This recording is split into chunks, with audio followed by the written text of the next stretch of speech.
On tonight's show, a lunatic behind the wheel.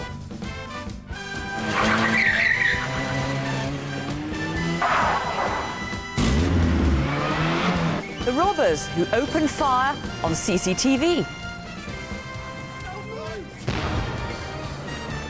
A builder, a surveyor and a security guard who found themselves locked in a vault. And we'll tell you how Crimewatch viewers gave the vital clue that solved the murders of the Russell family. First bank holiday in August in Torquay. Were you in Devon at the time? If you saw these events, you'll want to call us. And if you own a white Cavalier that got damaged at the time, well, you might well want to call us too. I love bikes. I like doing them up and selling them and getting them back on the road if they've been in a crash. It's a hobby as well as what I want to do when I'm older. Like, when I'm older, I want to be a mechanic, and when I look at my bike, I just wish the bike got the worst of it and not me, because you can buy another bike, it's insured and that, but you can't buy new parts of your body.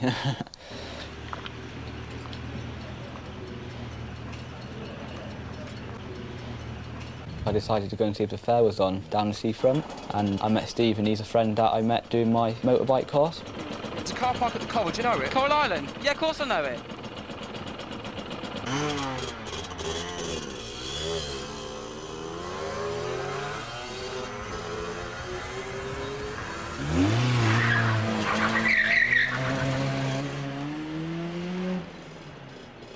Are you alright? Yeah, I'm fine. Let's go and get his number plate. I chased after it because he tried knocking my friend off his bike, and if it was an accident, he would have stopped. I think lots of people would have done the same thing.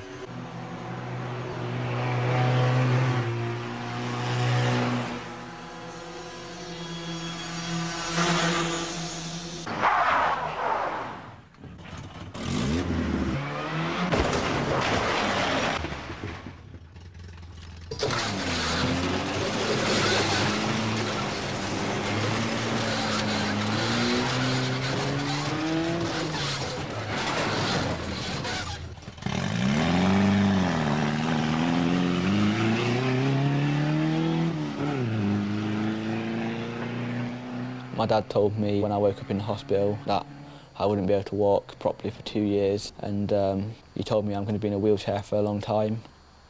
I'd like to ask them questions why they did it and what their purpose was. Why did they try to kill me? Andy, as Richard says, it makes you wonder what sort of people there are in the world. Well, it was an horrific assault, Nick, and it's difficult to understand anybody that would seek to shield this driver.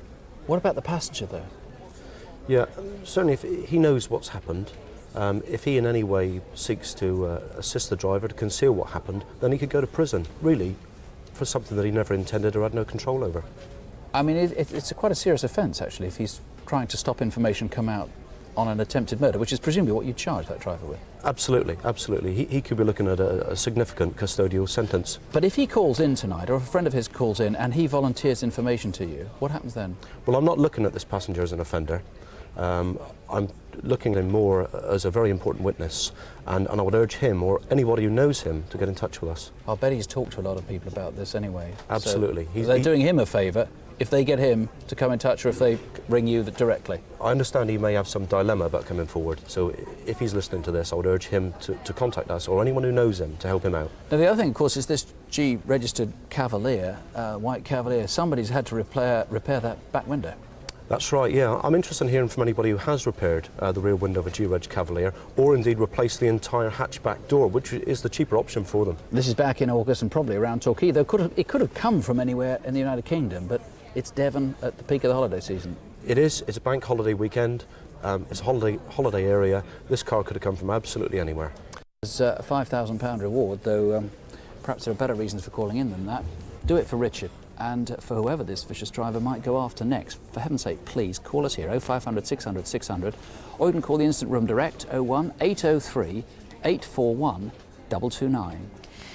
Now, two extraordinary attacks, both caught on CCTV. First, an unprovoked assault on a couple who now live in Doncaster, but who back in May were meeting a train at a station near Greenwich in southeast London.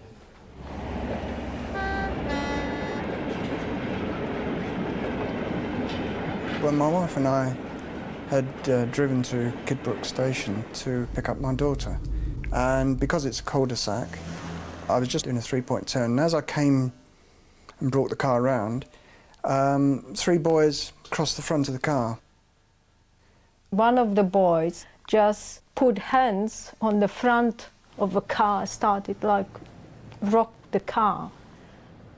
I just waved him off the bonnet and he didn't get off, he just put his hands up. So I got out of the car and he just went for me and started throwing fists. It was completely unprovoked as far as I could see. Within seconds, he was actually boxing my husband. The other boy jumped on him and they were trying to pull him down. Eventually, I managed to drag myself to my feet.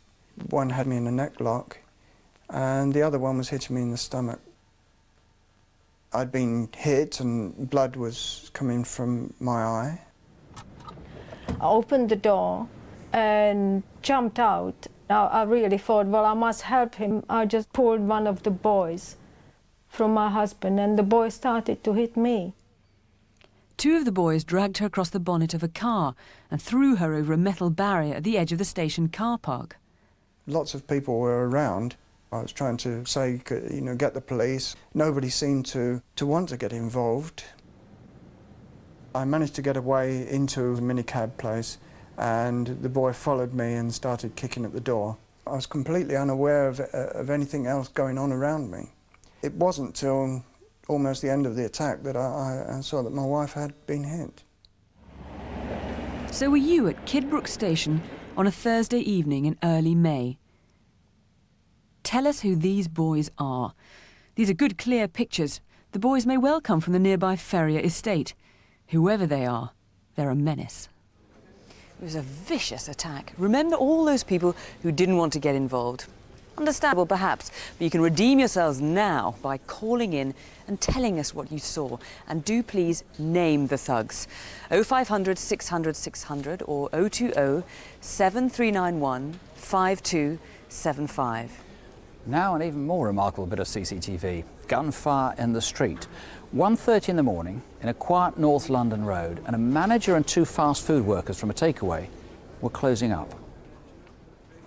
The camera was turned down Egerton Road in Stamford Hill. While the manager is still cashing up, 3 men appear. They're light-skinned Caribbeans in their 20s, and one of them, you'll notice, is carrying a bag. 4 minutes later, they return, one by one, hiding behind some large containers. Soon after, the trio from the takeaway leave with the night's takings and go to get their car. The 3 robbers pounce, all armed, and in Jamaican accents demand the cash. Even though it's handed over without resistance, the robber with a shotgun opens fire, hitting one of the men full force in the stomach. The gunmen then run off down Egerton Road. It was a ridiculous and terrible thing to do. The victim of the shooting was critically wounded. He's still seriously ill. Here are the EFITs of 2 of the robbers. This attempted murder was all for a few £100. But the reward you could have for information is £10,000. 0500 600 600 or 020 7230 2061. Choosing actors to play Crimewatch suspects isn't easy. They have to look exactly right. In this case, the actor's face is very close to the victim's description of her attacker, but the real man was a lot slimmer. This is Salford, early August. Which way's the offender gone off? I don't know. He made me close my eyes. He made you close your eyes? Yeah. He took me into there's some bushes. He was going to rape me, I think.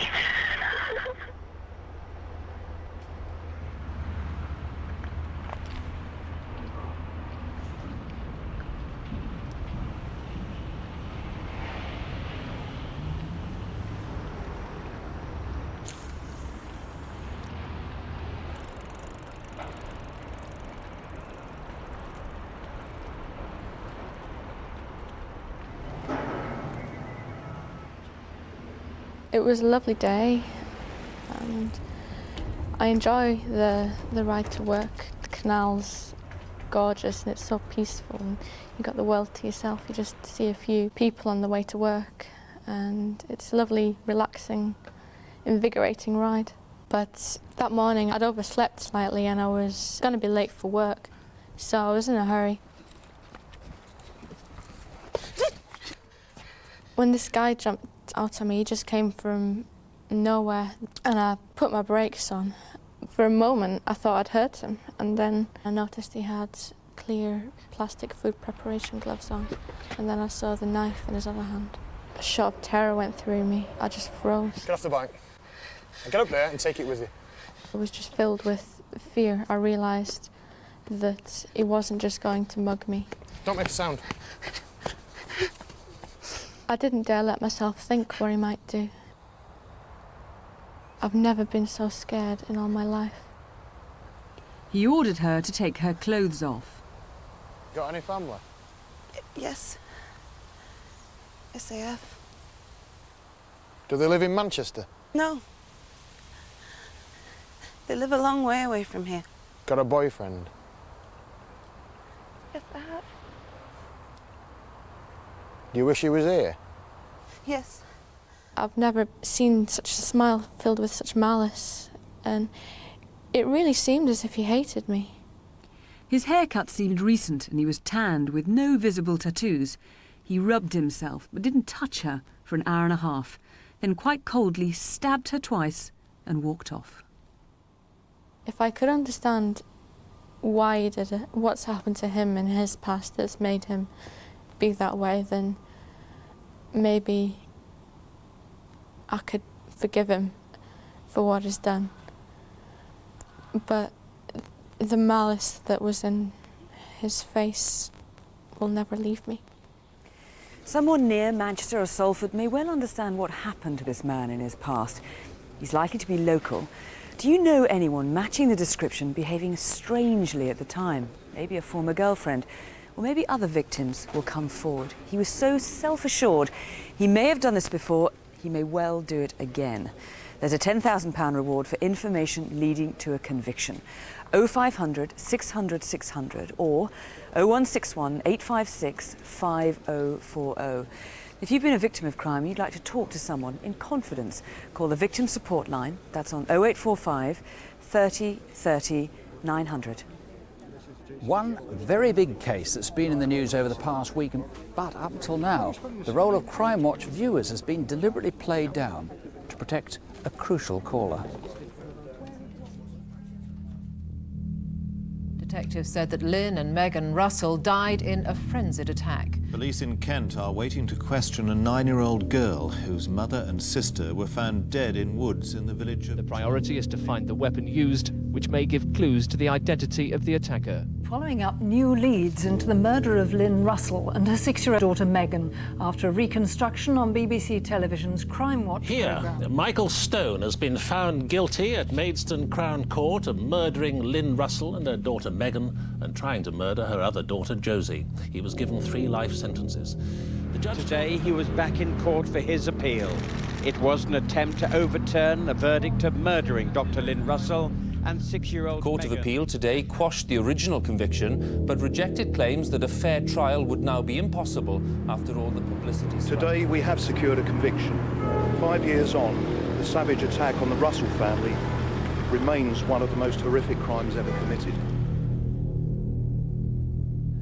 A year after the murders, we asked Crimewatch if they'd help us out with a reconstruction, and we had a good response from the public, including one call that gave us the name of Michael Stone. I must say, without the help of Crimewatch, it is debatable whether Michael Stone's name would have ever been given to my inquiry team. Well, a Crimewatch photo album now. See if there's anyone you know. This is Damien Smith, who was involved in an armed attack in southeast London. An American was held up in his car. He fought back and the gunman ran away. And here's another unrelated Smith. This one is called Benjamin. Robbers armed with a sawn-off shotgun and a sledgehammer attacked a post office in Herne Bay, Kent last year. Benjamin Smith was later charged but had done a runner. This is Christopher Daly. In July, a Caribbean festival in Coventry was disrupted by a shooting. 3 people were hit, leaving one of them almost blind. We hope that Christopher Daly can help take this investigation further. And this is Stephen Graham. He was sentenced to life for rape and sexual offences back in 1985, but failed to return to prison after day release. Now it's possible he's gone to Europe. And here are 4 more you may find look familiar. Paul Firth used to be a teacher and a scout leader, but now he's wanted for sexual offences against children. Now he could be living on his yacht, which is called Ramallo. And there's a warrant out for Anthony Richards, who's suspected of serious drug involvement in London and Leeds. And Kent officers want to speak to Jalal Ofori, suspected of a shooting and a robbery in Strood in Kent. Now, although his family is from Turkey, he's got a local accent. And yet another one that jumped bail. Andrew Crichton, also known as Andrew John, failed to turn up at Swansea Crown Court last year to answer several counts of rape. And tell us where he is tonight. Now, if you need a second look, we'll be showing all those faces again later in the programme, so get a pen and paper ready. Now, a case I've always wanted to return to. When you work here on Crimewatch, some appeals just stay with you. And this one didn't just upset me, but a huge number of viewers. It happened in May 1997, and only a mile from the studios here in West London. 4 years on, it's still unsolved. How much homework have you got? Loads, but don't talk to me about it. I'll see you then. Okay, bye. Katerina Kaneva was from Macedonia, and her family had lived in Britain for just over a year. She was 12, had picked up perfect English, and was often top of her class. About half an hour later, her father got home to Iffley Road. When I came near to the house, then I saw front door from the house was open, never is open.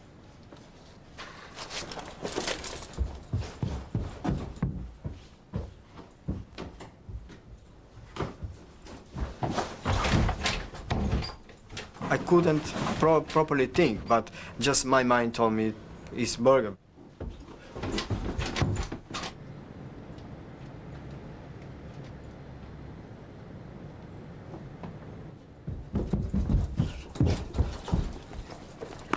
What were you doing in my house? You don't have time just to think and to realize what to do. But after that, I still decide to run after him.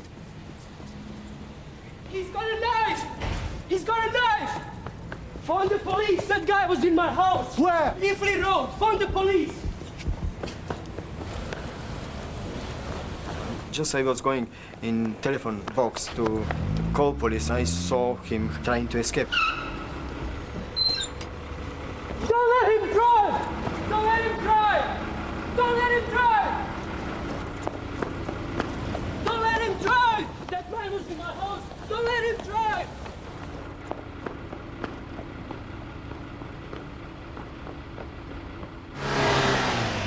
Well, I thought he'd been mugged or something. He looked quite a pathetic man.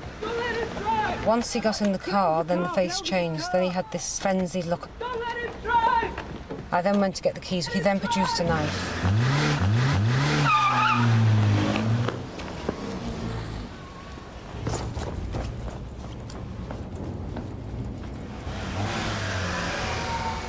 The intruder abandoned the car in a bus lane on Shepherd's Bush Road.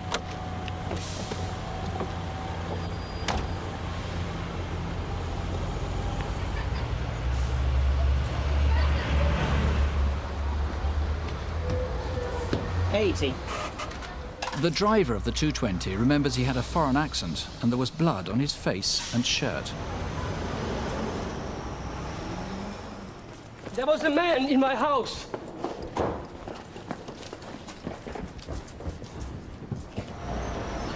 The 220 stops at Hammersmith Station, and from here, the intruder vanished. Back at Iffley Road, they'd forced the door and discovered Katerina. She'd been strangled.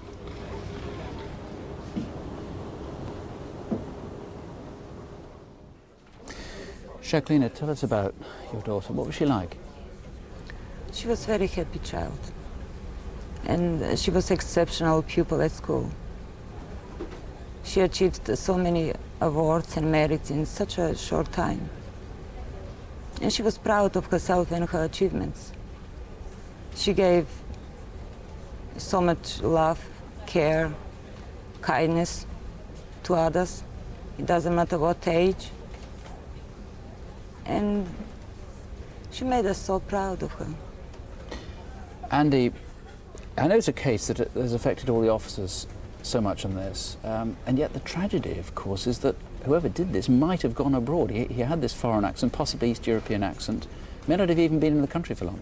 That's correct. I mean, we have to accept the possibility he may have gone abroad, but once the dust settled, we're feeling he may well have come back into the UK when he felt more comfortable to do so. And he is pretty, I mean, we use this word a lot on Crimewatch, but he really is distinctive. Very short, 5'2", 5'3", 5'4". Yeah, and even more distinctive, he's bald. The hair that he has left on the sides is black but greying. At the time of the offence, he was between 40 and 50 years of age, so we have to think 4 years on, 4.5 years on from that time. The motive appears to have been just to kill somebody, and it seems incredible that anybody could have got to that pitch without drawing attention to themselves before. Yes, we don't believe that someone could reach that level of offending without displaying the characteristics before. So who would have been able to spot that? I mean, as far as you know, he hasn't got a criminal record, because you won't be able to find anything that fits that. But no, perhaps probation officers, immigration officials? Probation officers, immigration officials, police officers, or perhaps people who dealt with them in their professional capacity, psychiatrists, doctors, anyone from the medical profession. There may have been other victims, of course, obviously not other victims of murder, you'd know about that, but perhaps where he was interrupted, maybe interrupted before he even got to the stage he was reported to the police, because he was prowling around for some time. That's right. I mean, 20 minutes before the crime occurred, a local resident sees a man matching the description, following a schoolgirl to her door. Going back to February of the same year, the same man is seen again, follows a girl to her home address, tries to gain entry, and yet 2 days later returns to the same address.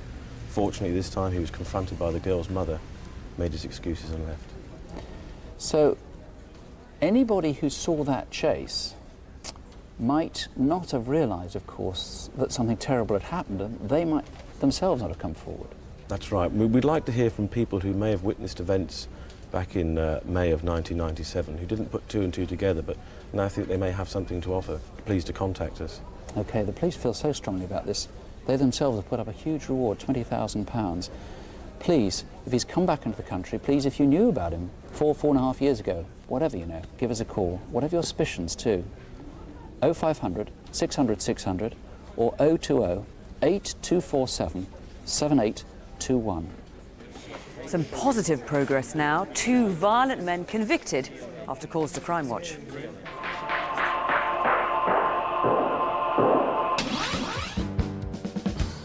Two violent men convicted after calls to Crimewatch. First, Jason Scott, an armed robber. After he appeared on Crimewatch, a viewer reported seeing him in Harlesden, North London, driving a green Audi.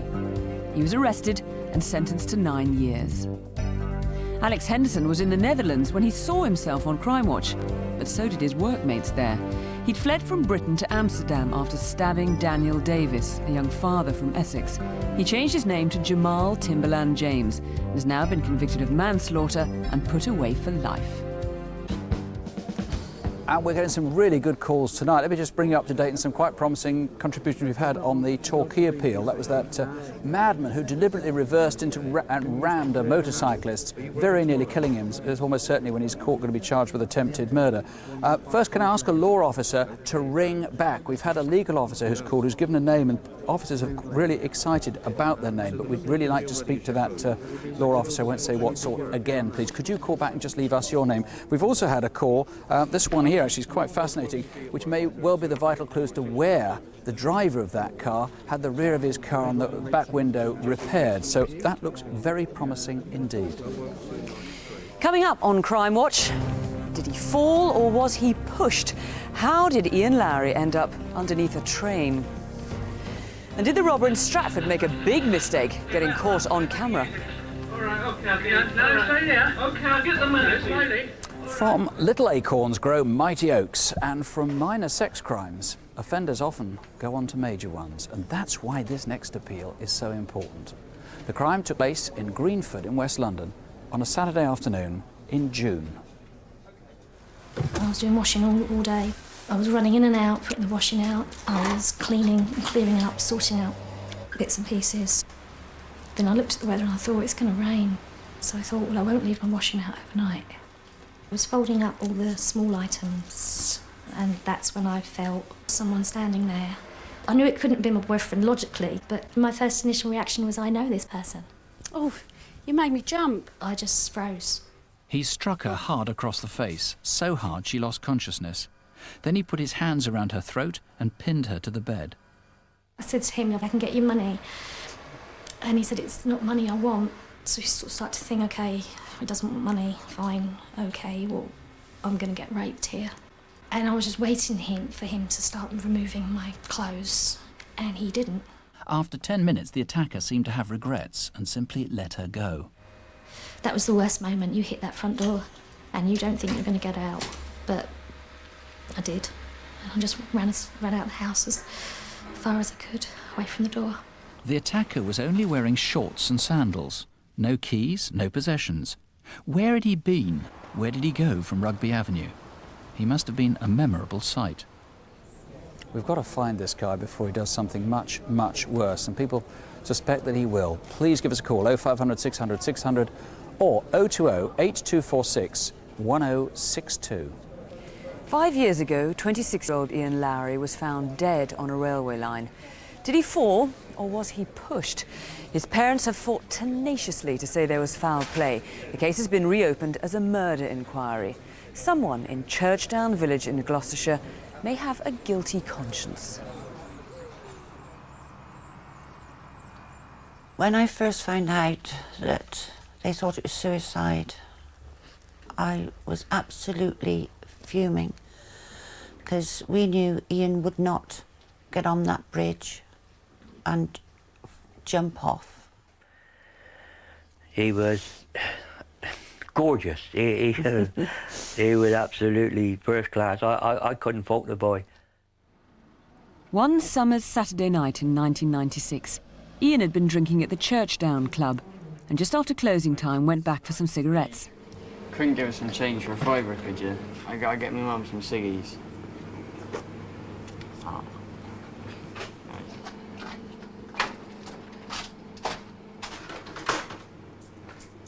Cheers, Steve. Thanks a lot. Appreciate it. He seemed happily drunk, not moody or aggressive.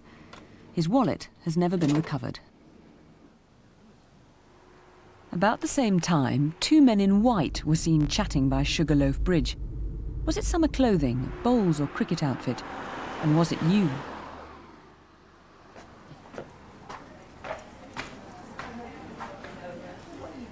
Oh, go on, give us a chip. No, get your own. Oh, but I ain't got any money. No, get off. I'm off. Oh, I'll buy him some chips. Mum, your food's ready. Ian wanted to get home to watch Linford Christie in the Olympics, broadcast from Atlanta. It was a memorable race, one Ian never saw. And the third time they go and Christie got quite a good 1-0. Got a feeling that they're looking at Christie.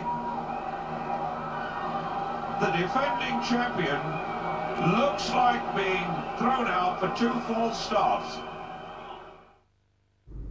About midnight, a driver approaching Sugarloaf Bridge saw someone leaning over the parapet. Was it Ian or someone else? About the same time, a couple approaching the bridge heard something odd. What was that? I don't know. Shh. Can you see anything? No. Come. Don't worry, let's go. What was it? Don't like that. Horrible noise.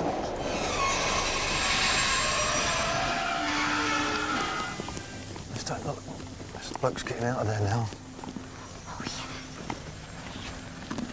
What's happening down there? I don't know. Maybe he fell, or was he pushed?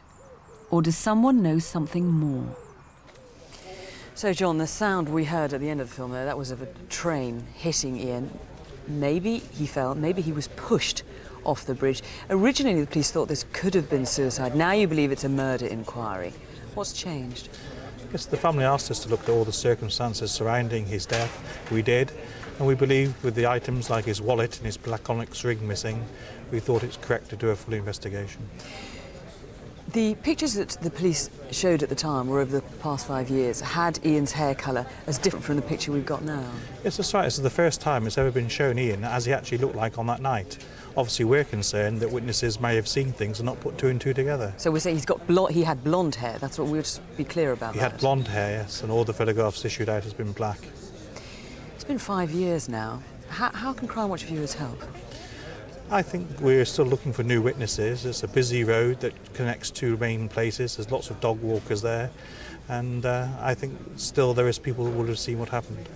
You've talked to, some 400 people who knew Ian? Yes, they all thought Ian is a beautiful, lovely boy. They all describe him as a well-mannered, humorous and never violent. It's just possible, I suppose, that this is a robbery that went horribly wrong. Yes, it is. So someone may not have actually realised, in fact, that Ian died. Yes, it's possible that it all went wrong on the night. OK, John, well, there's a reward of £5,000. Ian's parents fought for 5 years to get this case reopened as a murder inquiry, so help them tonight and bring this to a conclusion. 0500 600 600 or 01242 276 727. To Cardiff now, and to Tesco's in St Mellons. There's a path behind the supermarket, and on a Friday evening 2 weeks ago, a girl was heading home. A local detective, Jane Humphreys, takes up the story. The young girl, who was 14 years old, was walking through this park as a shortcut. She'd been visiting a friend in St Mellons and had to be home by 9 p.m. As she got to this point here, she saw the man walking towards the gate. She stopped in order to let him through. As she did so, he grabbed her by the arm, then dragged her by the hair into the wooded area. All the while he kept her in here, he stood over her while she sat on the ground, telling her not to look at him. Keep your head down. Her mobile phone kept ringing and she knew it was her mum trying to get hold of her. She could tell it was her mum from the ringing tone. I wouldn't do that. You might regret it.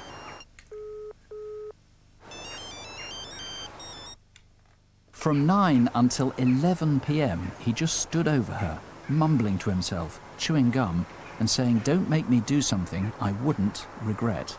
He was wearing a plain black baseball cap, black denim jeans, a black Helly Hansen waterproof jacket, and a chunky silver bracelet on his left wrist. After he'd kept her here against her will for over 2 hours, a dog came into the wooded area. The attacker believed possibly that somebody was with the dog. As a result, he ran off, leaving the young girl to make her escape. This is another guy who may go on to do something much, much worse. Please tell us who he is. Tell us all about him. 0500 600 600 or 02920 774 232. Last month's Crimewatch got some really encouraging developments, but some frustrations too.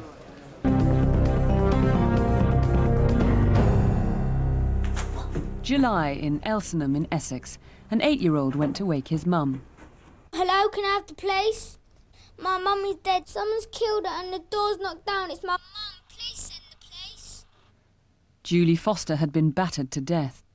As a result of things that have happened from the programme, I'm fairly confident that either Friday or Saturday I'll be able to make an arrest on this. In fact, 3 days after the programme, a man was charged with Julie's murder.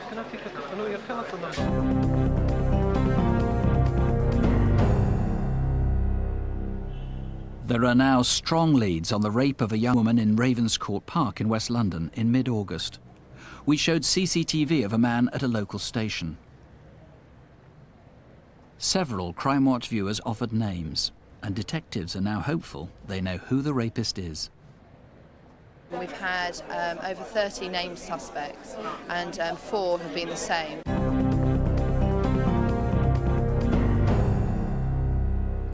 In contrast, this CCTV only attracted a few calls.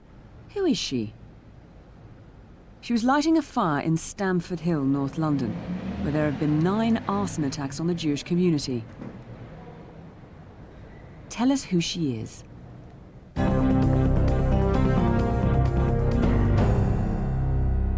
After a big response to Crimewatch, amazingly, Michael Lydon and Richard Dalton are still at large. Both had been sentenced to heavy prison terms, but were given bail and went on the run. People have been woken up in their beds by masked men in dark clothing shining torches into their faces. It's gone very well in terms of the number of calls that we've had. We've probably had in total over 100 calls. I would say that half a dozen of those calls were from people that clearly knew who Leiden and Dalton were and knew their current movements. 2 or 3 of them were anonymous, and those were the ones that we would have implored to come back and call us again. And your calls have also led to developments in the attack on a London bus. A passenger had his eye gouged out whilst trying to calm an aggressive young man who was part of a gang. One man's been charged and another arrested. Coming up, the little girl who drew a picture of the man who abducted her. And the builder, the surveyor and the security man who found themselves locked in a vault. Police! We're locked in the bank on Wheathampstead High Street. This is Afrim Leshi. He's here tonight to appeal to find his cousin's killers. Mithat Leshi was in a shopping centre at lunchtime in Northampton when he was set upon by a group of men and murdered. He was stabbed once and it was fatal. Andy, first of all, just talk us through what exactly happened. This incident took place at about 1 o'clock in the afternoon on Saturday the 7th of July when Mithat and another Albanian male were coerced outside of the upper floor of the Grosvenor shopping centre in Northampton onto a pedestrian walk area. And once out there they were set upon by a group of between 6 and 8 other Albanian men. Quite a big fight took place during which both Mithat and his friend were stabbed. Mithat was stabbed once and he died later that day. This was, as far as Mithat's concerned, this was a completely unprovoked attack. That's right. We believe that the intended victim was the man he was with, and Mithat, in effect, was an innocent party. He's not someone who'd ever been in trouble with the police before. That's right. Like that. He'd got no. He'd never been in bother at all. He'd only been in the country a few months, and he'd just gone out to lend his friends some moral support. You've got pictures of 3 of the men you believe were there. You've got their names. Have you any idea where they are? We've spent a considerable amount of time looking for them in Northampton, and we're satisfied that they're not there any longer. They could be anywhere in the country, and they could be using different names and identities. And part of our appeal tonight is not only to the Albanian community, but to any other agencies that deal with the Albanians to see if they've registered elsewhere in the country under different names. Okay. Now, Afrin, you've come here tonight to make a special appeal on behalf of your cousin. There's a large Albanian community in Northampton. Maybe not all of them speak English particularly well, so you've got a statement in Albanian. Do you want to read it to us? Yeah. Vrasja e kushirit tim, Mithat Leshi në Northampton, ishte një... It's difficult, I know. Yeah.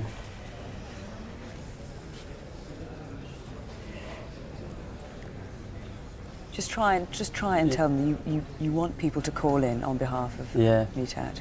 Vrasja e kushirit tim, Mithat Leshi në Northampton, ishte... I'll say it on your behalf, don't you worry. So Mithat left behind a large family, brothers and sisters. His cousin here, you can see how upset he is. His mother is so devastated by this, she's in hospital. If you know anything, if you can help at all, there are Albanian speakers here in the studio. They can take your call. That's on 0500 600 600. Or there are also some back in the instant room. That's on 01 604 888 599. Please do help. CCTV now from across the country. We'll tell you where they are. You tell us who they are. Each robbery is identified by the place where it happened.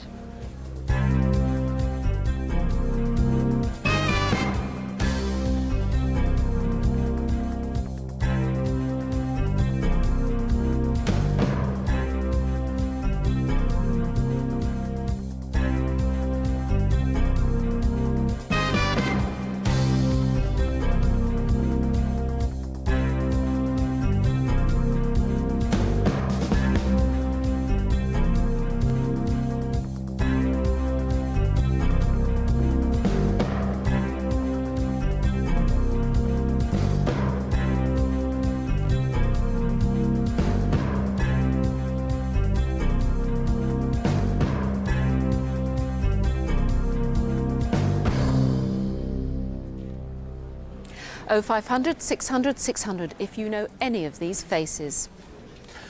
This chemist shop in Stratford, East London was the scene of a horrible attack on the pharmacist. This man held a knife to his throat and forced him to open the till.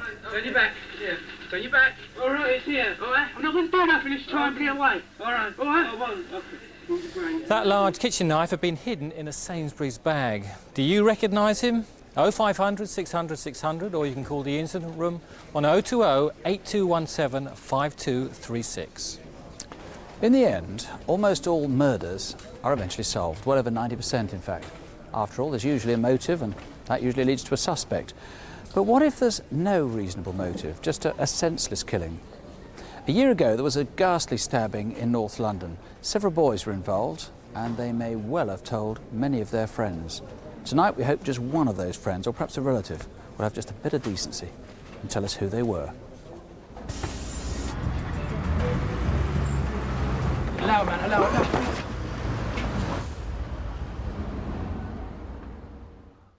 Every day we think him, and every single minute we remember him. All the family died with him. A Tuesday afternoon, almost exactly a year ago in Haringey, North London, and a 16-year-old was heading for Stoke Newington. Tango Gokusu was coming home from college. He loved computers. He was planning to finish college, maybe go to university. He wanted to study and make something of himself. He was a Galatasaray fanatic. He loved football. He would always wear his Galatasaray jacket. Whatever he could find to do with Galatasaray, he would be wearing it. And he wore it on the day that he was stabbed. The bus was busy, the 141 heading south. We want to hear tonight from anyone at all who was up on the top deck. Yeah, go! Where you going? No, go! Forget it! Tango's stop is on Green Lanes, near the Reservoir and Lordship Park.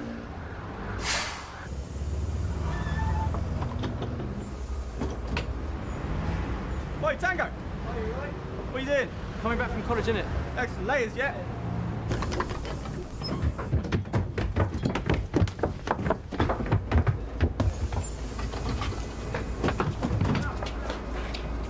What's happening there? Allow it, man, allow it.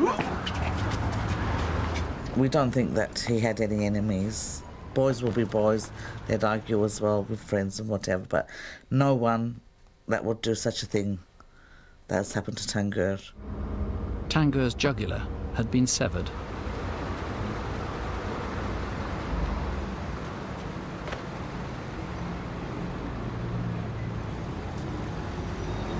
The boys ran away up Green Lanes towards Armwell Court Estate. They were in their teens and of Mediterranean appearance. Maybe they don't live there and were heading further south, but simply got off for the stabbing. We still do not know what the motive is. A year on, why he was killed, what was he killed for? We do not know. I remember Tango always, his voice, he's always talked to me. I missed him. Come on, let's solve this tonight. I'll bet you there are people watching now who know who did it. And we've some idea who was involved, but we need people to come forward. Did those three mean to kill him, or did they just mean to mark him? If any of those boys weren't actually involved in the stabbing, well, if they come forward, they certainly won't be charged with Tango's murder. Please, whatever you know, help resolve this. 0500 600 600 or 020 8358 1737. I don't think we've ever asked you to do this before. Identify a man from clues from a child's drawing. Back in March, a 6-year-old girl was snatched from Barton under Needwood in Staffordshire and held for half an hour. We asked for help in March and viewers were plainly moved. We had over 300 calls. But so far, no one's been caught. So now we're returning to the case.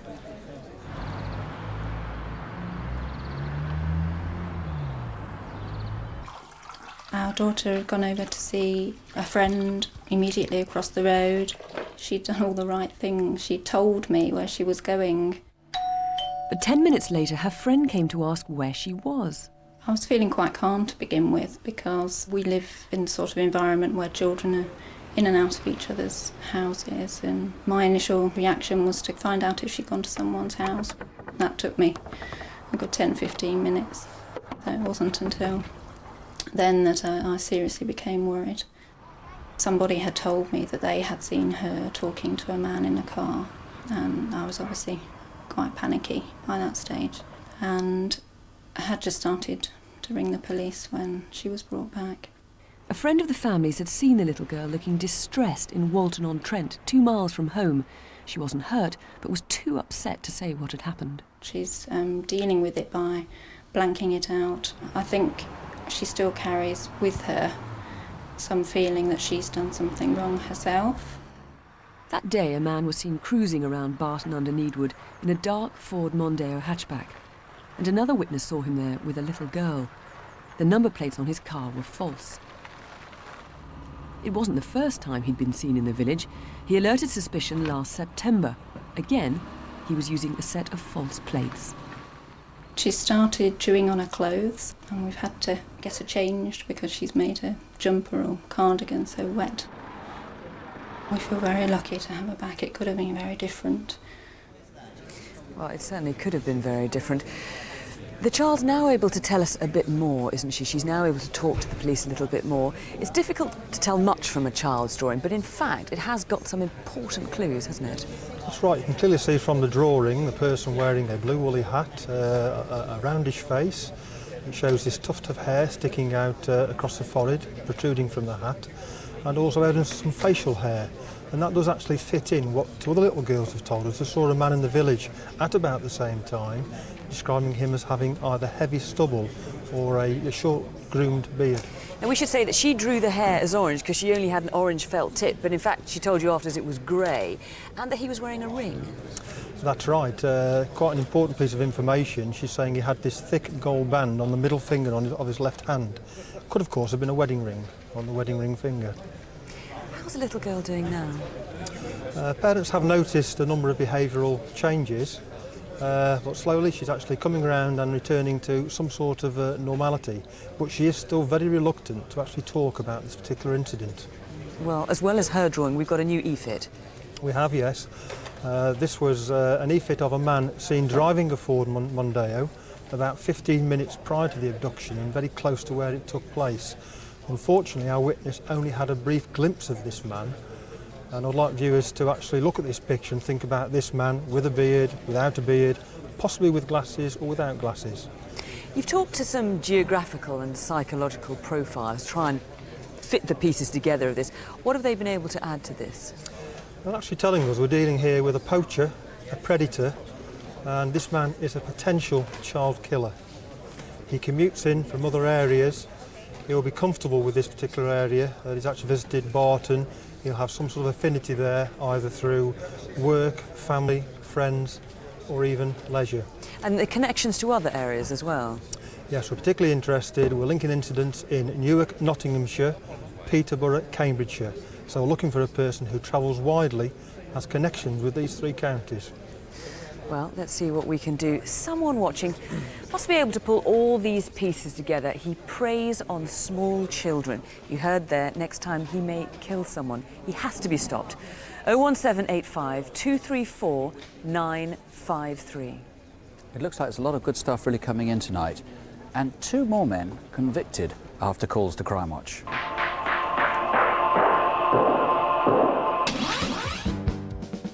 Robin Woods had raped a 21-year-old Czech tourist.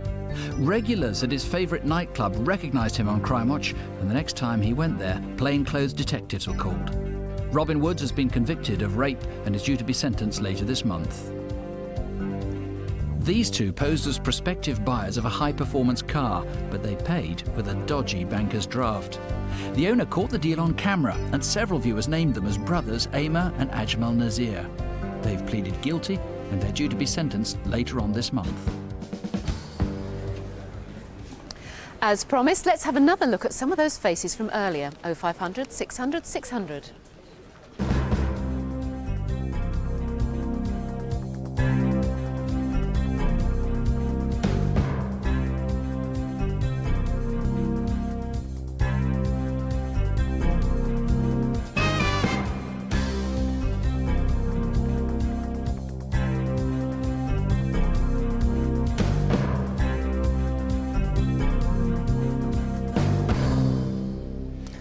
Seen anyone you know? Don't forget, the incident room numbers are on CFAX page 621, and here are the other 4.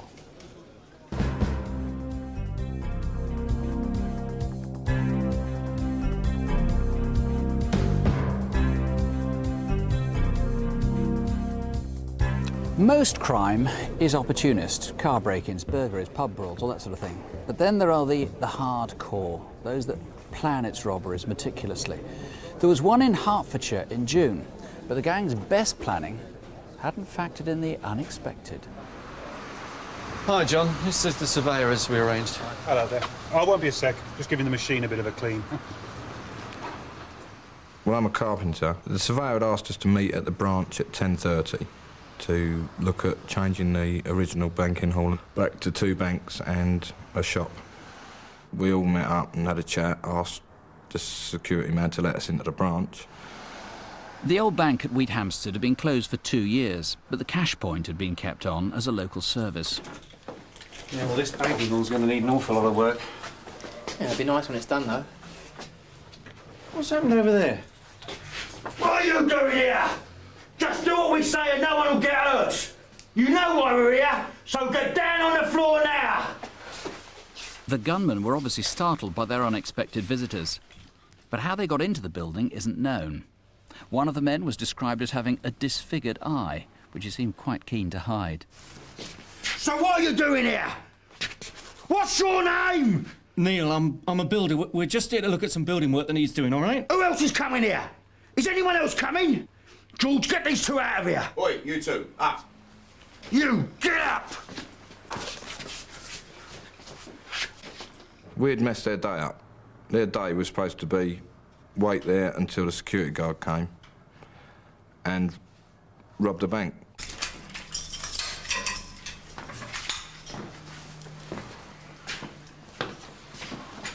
You, get out.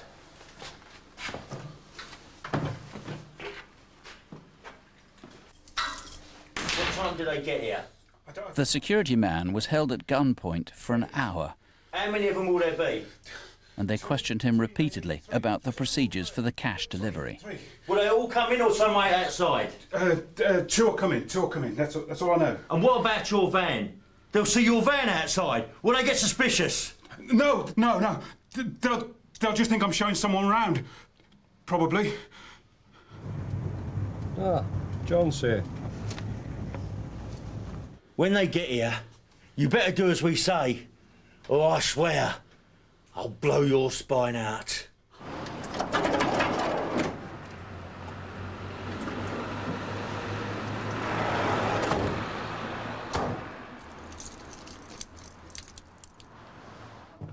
You in there, John?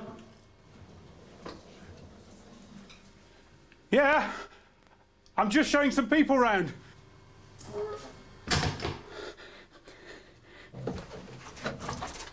Right, that's the last one then. You 2, on the floor, now!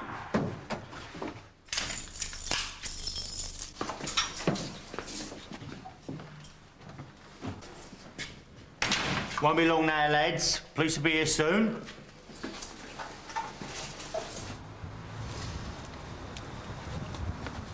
Has anybody got a signal on their mobile? I've got nothing.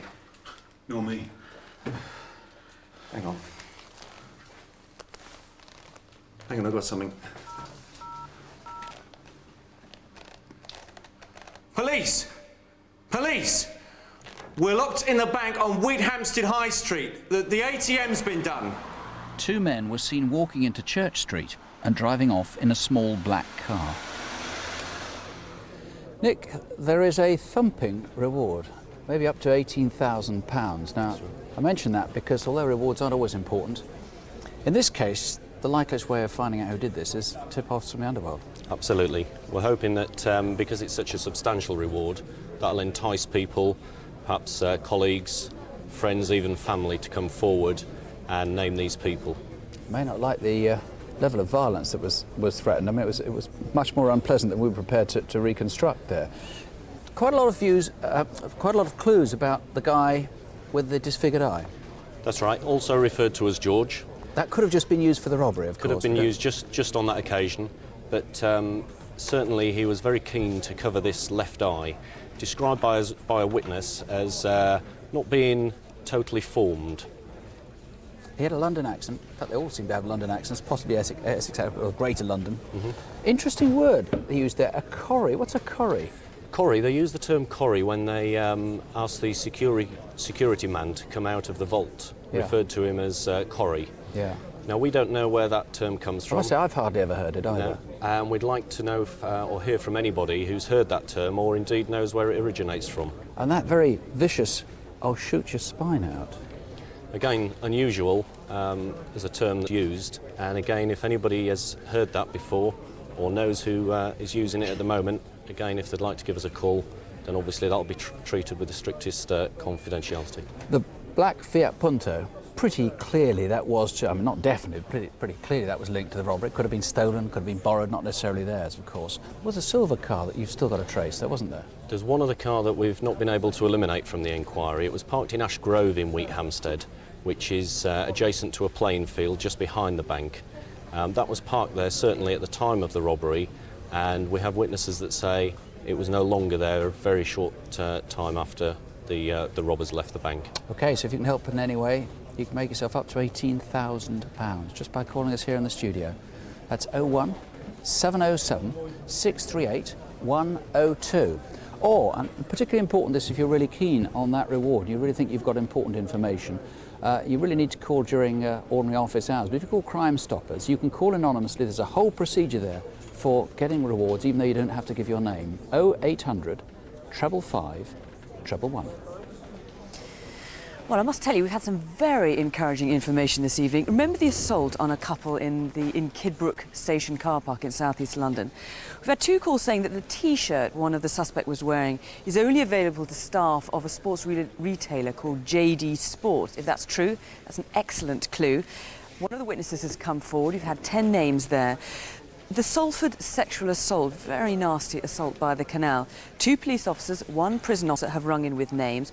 We've also had one very detailed call with some very promising information and a name. I don't want to give too much away, but that's certainly one that the police are going to be following up. I've just got a really interesting call here. It's about the murder of Katerina Canavers, the little girl who was murdered 4.5 years ago in West London. And I said at the time we did the appeal, it's caused so much emotion up and down the country. We've had somebody, an individual, who's offered a £5,000 reward, just himself, if we can get any further on that one. And indeed we might well be. We've had 7 names put into the inquiry, all of which are new, one of which looks really quite interesting. We've had 3 names on the man in their red shorts in green from an extraordinary sex attack. And on the Torquay hit and run, which is really more of an attempted murder on the motorcyclist. So far, 8 names, and one of those looks particularly interesting. There's some very encouraging information. We'll have more news with Crimewatch Update. That's in 35 minutes. And if you're having an early night, well, as always we say this, but we really mean it, don't have nightmares, do sleep well. Good night. Good night.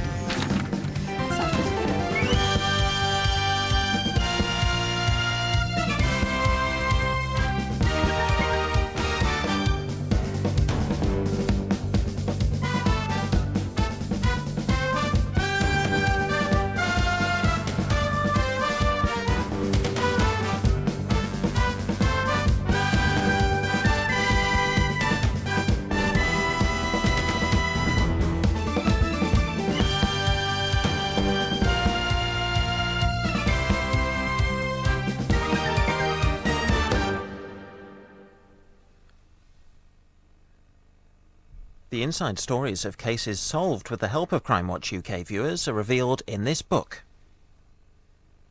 Saturday night on BBC One at 6:50 Dog Eat Dog.